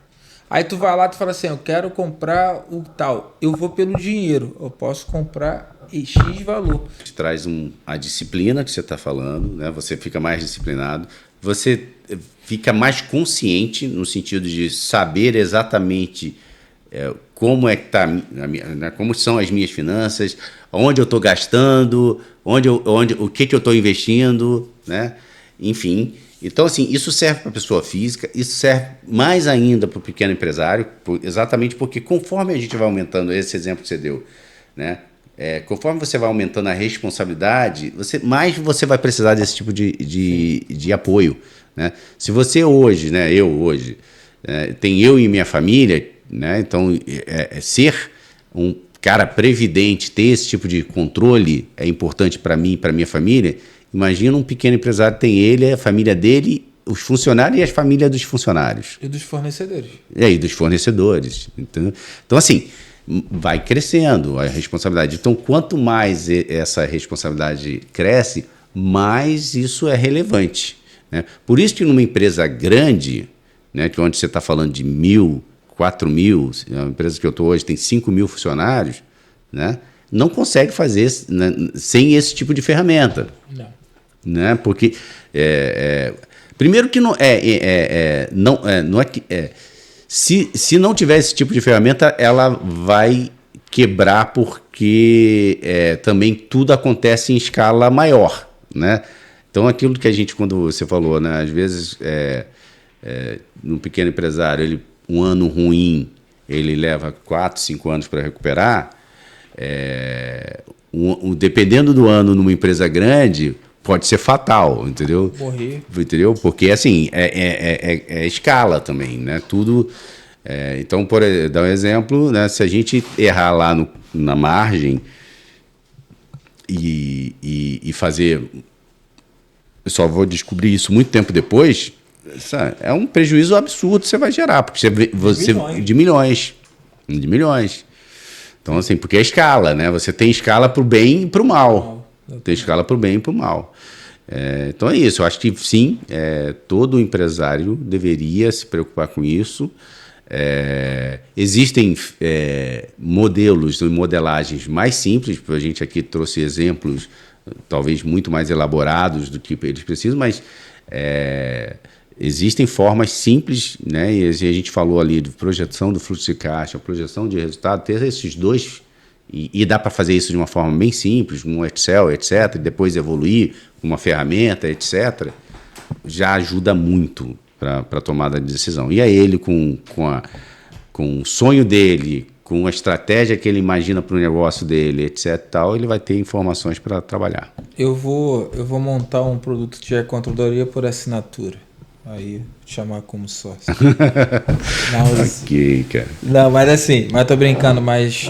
Tô brincando não, sei que você é muito ocupado, mas eu tô realmente querendo montar esse controleiro por assinatura, porque assim, as empresas médias também não tem... Pô, quanto é que é uma equipe de planejamento? Não, e sim. Contabilidade. Pô, ou salários que funcionam. Um cara de planejamento é no mínimo uns 8 mil, 9 mil de salário por mês. Coordenador, gerente, diretor, são salários assim acima assim hoje em dia, né? De uma realidade pequena. Mas então, uma empresa que fatura 200, 300 mil, ela tem a necessidade, ela não pode mais pegar uma contabilidade qualquer coisa. E ela tem a necessidade disso. E ela não pode pagar pela tua exclusividade, pela minha exclusividade. Ela tem a necessidade, ela ainda talvez não tenha a consciência que ela precisa, mas no dia que ela estiver usando e estiver vendo o resultado que isso vai trazer... 300, 400... Exatamente. É isso. Então, é isso que eu coloquei. Cara, eu nem vi aqui, Paulinho. Mas, não, sim. Parece, eu não sei se faltou alguma coisa que a gente falou. Mas se for o caso, a gente marca outro. A gente marca outro de algum tema, mas eu acho que passou praticamente tudo aqui. Tem diferença de SA, valores que a gente falou, enfim. Mas foi colocado, mas eu acho que o papo é bom assim. Então, eu queria... as últimas 3 perguntas é o seguinte. Primeiro, eu queria que você falasse assim, de algo que te decepcionou, que quase, enfim, te deixou mal, quase te fez desistir de algumas coisas. Se foi um erro, e o que você aprendeu com esse erro que fez você sair disso, se tornar um profissional melhor, e o que você poderia dar de conselho em relação a alguém que está passando por coisa, acha que é o fim, que não vai ter jeito, ali, e você fala assim, cara, se não for uma coisa pessoal ali, você possa, mas de uma empresa que você participou, que tu fala, cara, essa daqui vai quebrar amanhã. Tu fala, caraca, hoje essa empresa levantou.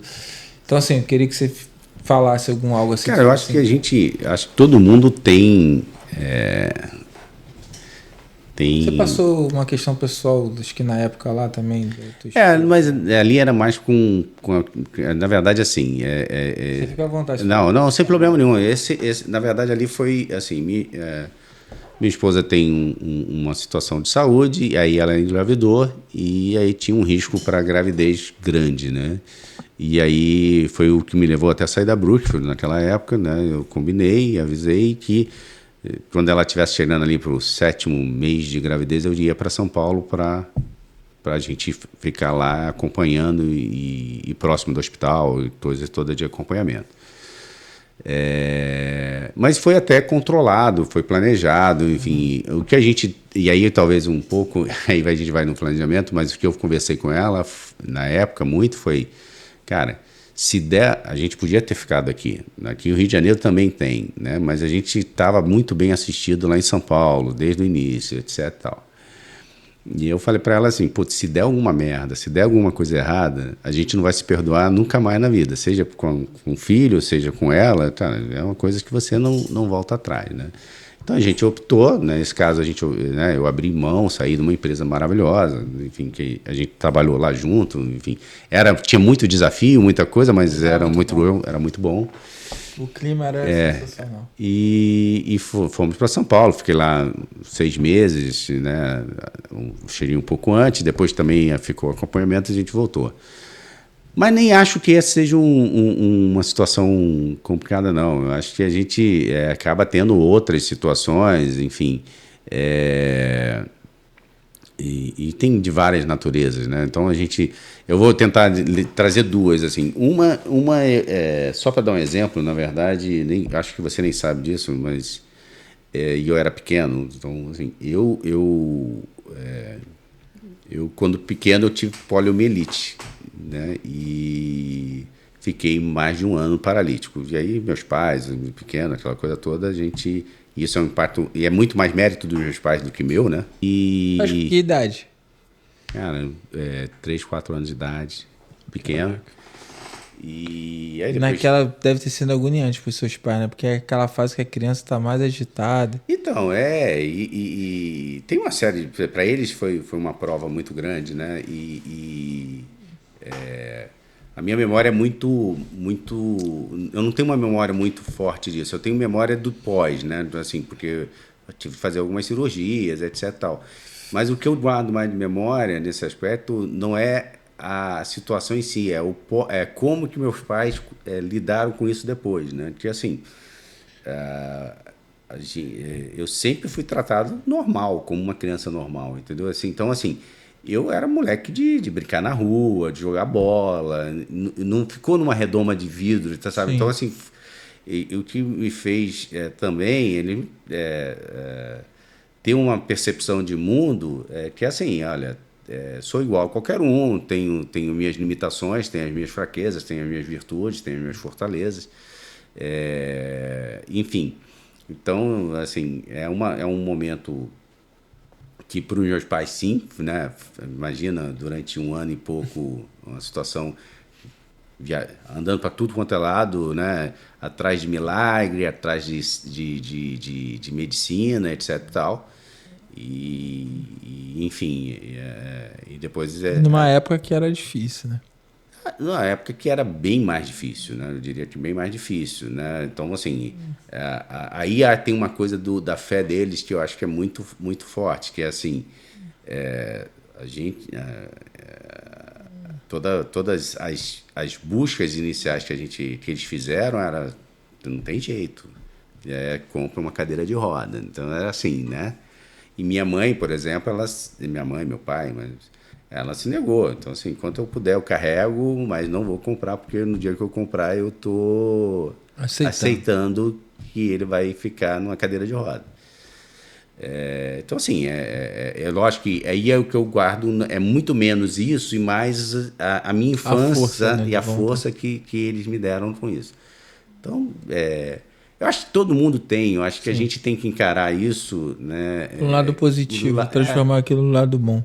A gente, óbvio, naquele momento a gente tem que ter mais força, como eles tiveram, ser mais resiliente, né? Enfim. Mas e depois você... Sim. Porque é passageiro também. Assim, na verdade, como nas empresas, a gente também tem altos e baixos, né? A gente vai ter momentos muito bons, a gente vai ter momentos muito ruins, e eles são passageiros, né? Na verdade, a gente vive entre esses picos e vales, é onde a gente vive. E, Paulo, a gente traz sempre esse quadro ali do relacionamento. Você abriu a PJ agora, você se tornou nosso cliente. Mas eu queria que você falasse um pouquinho, então, da nossa relação, de tudo. Eu, desde já, te agradeço porque a gente brincava na Brookfield que a gente tinha várias empresas dentro de uma, porque mudava a gestão e cada gestão era diferente. Então, você trouxe ali uma tranquilidade, que era aquela situação muito, muito tensa. Era um clima maravilhoso, a gente se divertia a trabalhar domingo. Em casa todo mundo fala assim: pô, você vai trabalhar domingo, você fica feliz. E o clima era muito bom. A gente tinha um clima muito bom, mas a gente vivia uma questão muito desorganizada em algumas coisas, que é normal também, porque hoje eu sei que é um pouco normal. porque a gente veio de corporação, né? Na verdade, a gente incorporou. A gente comprou duas, incorporou as empresas. Eu me lembro que a gente... E isso é muito, muito impactante na equipe, né? Eu me lembro que a gente, logo que eu cheguei lá numa segunda-feira, etc., e aí eu tive que aguardar um pouquinho para a gente depois ser apresentado, e a gente fez uma reunião, né, de apresentação, e eu já sabia desse histórico, não sei o que, eu falei, olha, cara, é isso, a gente tem, né, conto com a dedicação de vocês, a gente tem aí, né, muito desafio, mas isso não é saudável no longo prazo. A gente não faz sentido. E você veio quebrar isso naquela época, assim, porque a gente vinha de gestão que não, tem que trabalhar, tem que colocar, porque é dinheiro. Você trouxe, não, mas peraí, você tem que pensar na sua coisa, tem que trabalhar, tem que equilibrar. E foi um momento ali que a gente conseguiu equilibrar um pouco o pessoal a gente tinha, você sabe, a gente continuava com os desafios, a gente tinha que mandar do terceiro dia para o Canadá, né? E tinha, mudar assim, número. Enfim, e tinha vários desafios ali, mas assim, a gente continuava tendo alguns picos, mas a gente, isso faz parte de quem trabalha nessa área, a gente sabe que isso faz, nos fechamentos, essas coisas faz parte, mas não é para ser uma coisa constante, todo final de semana. Eu brinco que quando eu entrei lá, a gente era 24/7, né? É isso. 24 Eu me lembro que os 2 primeiros anos, Paulo, eu só tive folga no feriado de 7 de setembro.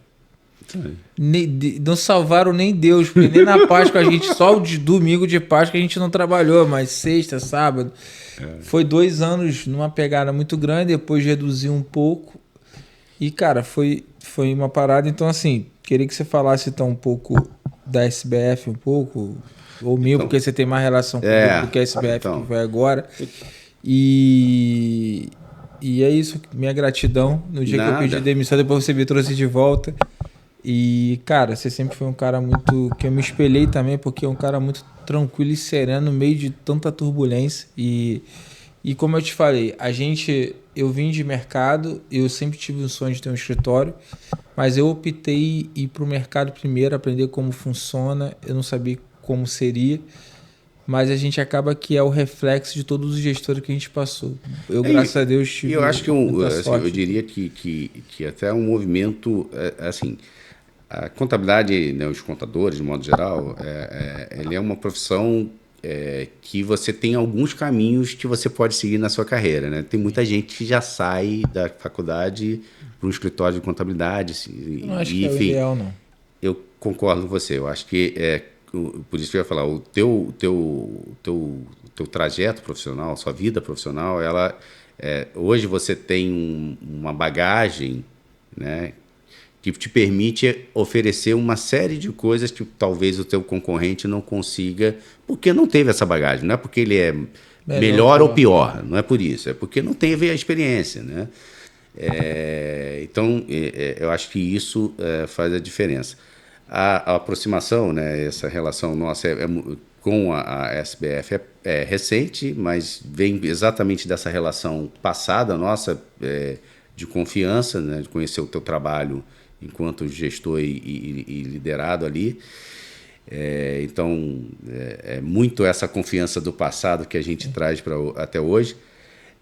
Mesmo nessa loucura, né, dando esse exemplo dessa loucura que a gente viveu ali, depois melhorou muito. A gente, o que prova que o clima era bom é que a gente tem várias pessoas daquela época que a gente mantém relação, sim, cada um no seu canto até hoje, né? A gente estava falando de um outro amigo que eu acabei tendo a oportunidade de levar para uma outra empresa que eu trabalhei, está nessa outra empresa até hoje. É o Borges. Enfim, irmão. Então foi intenso, a gente conseguiu fazer muita coisa legal. E desde lá a gente, né, se conhece e a gente, né, mesmo cada um depois seguindo um caminho diferente, a gente sempre se esbarrava e estava se falando, pelo menos. Então a nossa relação vem de lá, né, mas eu acho que o que você tem, né, a SBF tem de diferencial é exatamente essa tua experiência, essa tua bagagem de outras empresas, muitas empresas grandes, empresas multinacionais de capital aberto que trazem para o serviço que você presta, né, para um pequeno empresário, valor agregado que talvez ele não encontre em outras empresas de contabilidade. Então, quando você fala, né, brinca, né, e brincou comigo, vou abrir uma controladoria por assinatura, eu acho que faz todo sentido, né?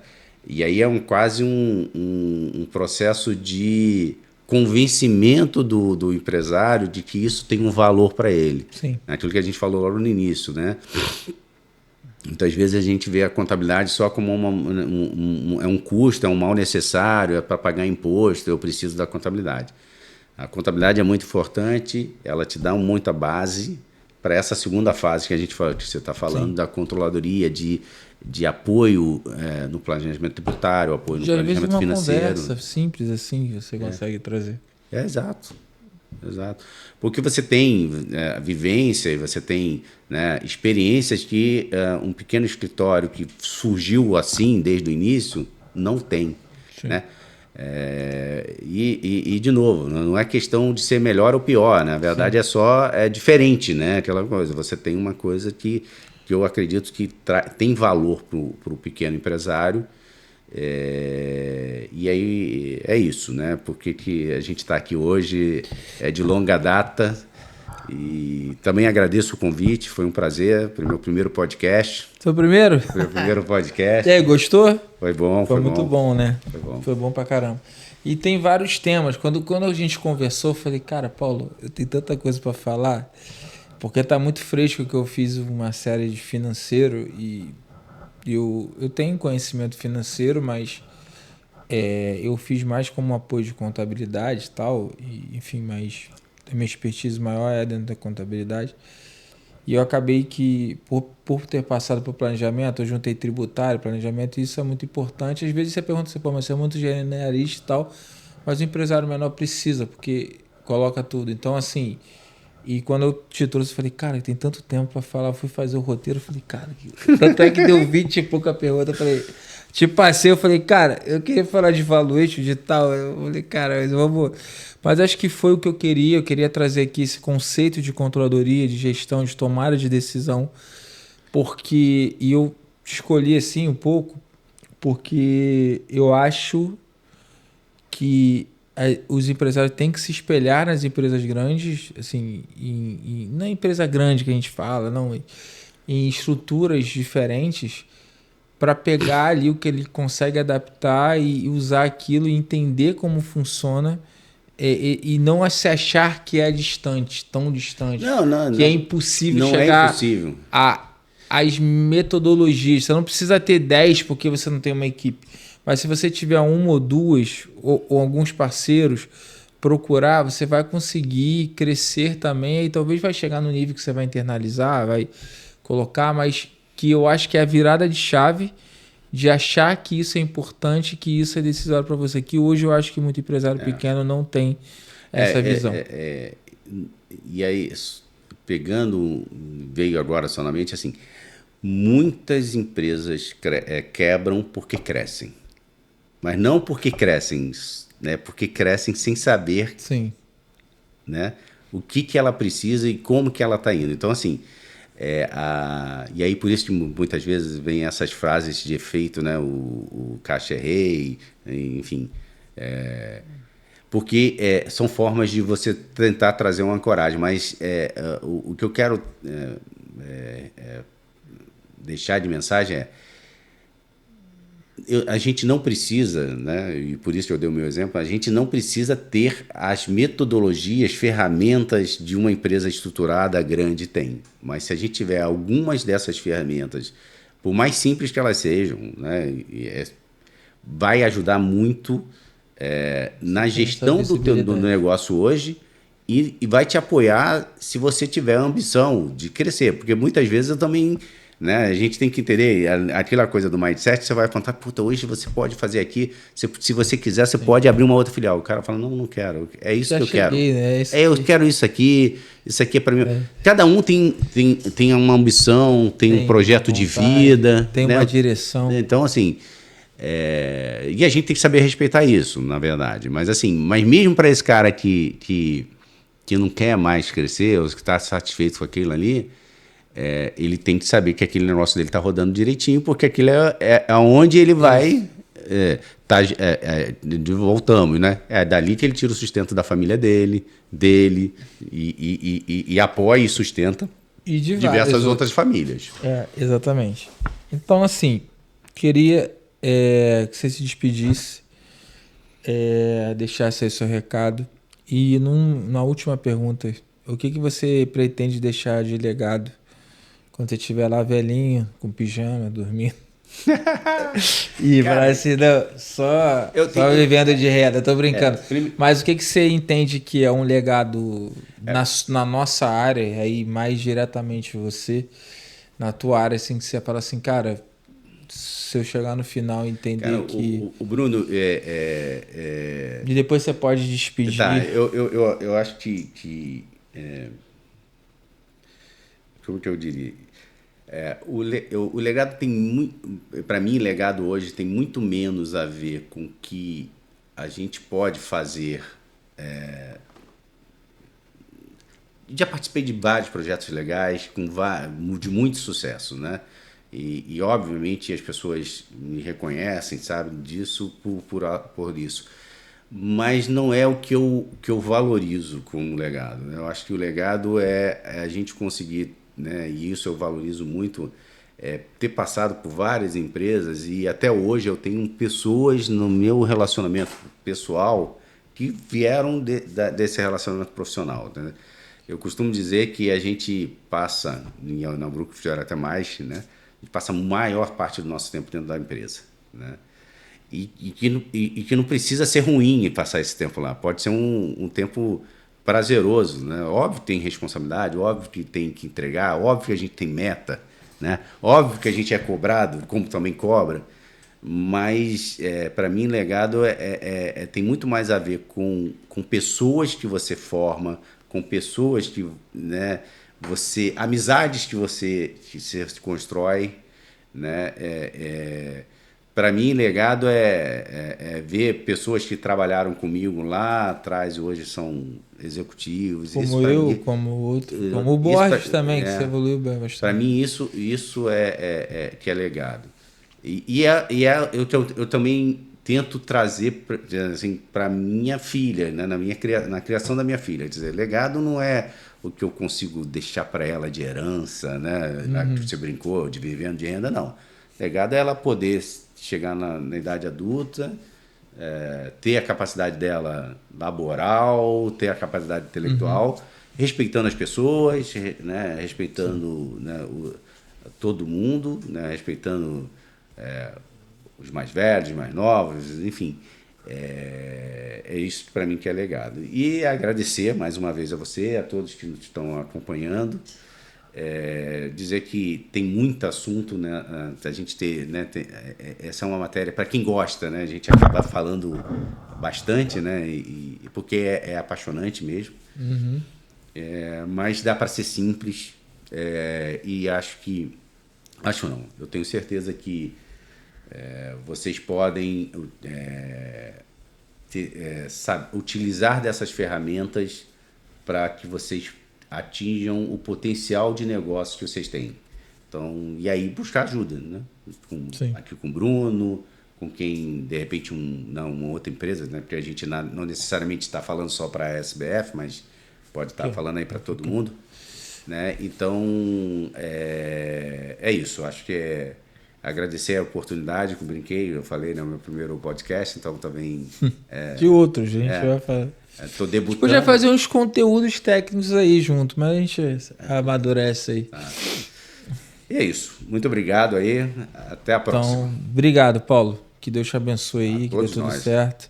Deixa não sei se o teu Instagram deve ser fechado, né? Mas... Não, eu sou da old school, cara. Não tenho Instagram.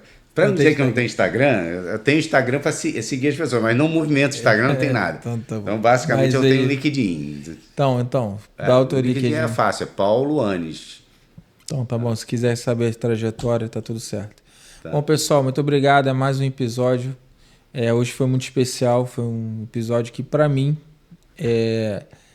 foi legal porque era um tema que eu queria trazer como legado, né, para os empresários, de deixar essa consciência que é muito importante para as empresas. A gente vê muita empresa quebrar, ressurgir, o que era para quebrar ressurge, e a gente é muito das ferramentas e o que a gente utiliza hoje, tá bom? Então que Deus abençoe. Se você quiser entrar em contato, comente, curta, compartilhe. Qualquer coisa tá aí nossos links para você entrar em contato. Grande abraço, tchau, tchau.